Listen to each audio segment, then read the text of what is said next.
జమిలీ ఎన్నికలపై joint parliament committee భేటీ అయింది. ఈ సమావేశంలో న్యాయ నిపుణుల సలహాలను జేపీసీ తీసుకోనుంది. జేపీసీ నుంచి నివేదిక రాగానే వేగంగా ముందుకు వెళ్లేందుకు ప్రభుత్వం ప్రణాళికలు సిద్ధం చేస్తున్నట్లు తెలుస్తోంది. 2027లో కానీ 2028లో కానీ జమిలీ ఎన్నికలు పెట్టే యోచనలో ప్రభుత్వం ఉన్నట్లు తెలుస్తోంది. ఈ సమావేశానికి మాజీ చీఫ్ జస్టిస్ యుయు లలిత్ కూడా హాజరయ్యారు.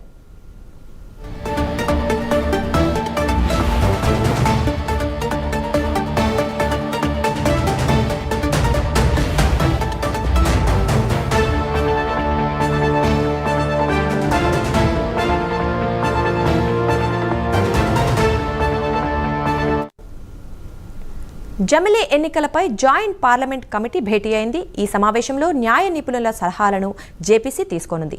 జేపీసీ నుంచి నివేదిక రాగానే వేగంగా ముందుకు వెళ్లేందుకు ప్రభుత్వం ప్రణాళికలు సిద్ధం చేస్తున్నట్లు తెలుస్తోంది. 2027లో కానీ 2028లో కానీ జమిలీ ఎన్నికలు పెట్టే యోచనలో ప్రభుత్వం ఉన్నట్లు తెలుస్తోంది. ఈ సమావేశానికి మాజీ చీఫ్ జస్టిస్ యుయు లలిత్ కూడా హాజరయ్యారు.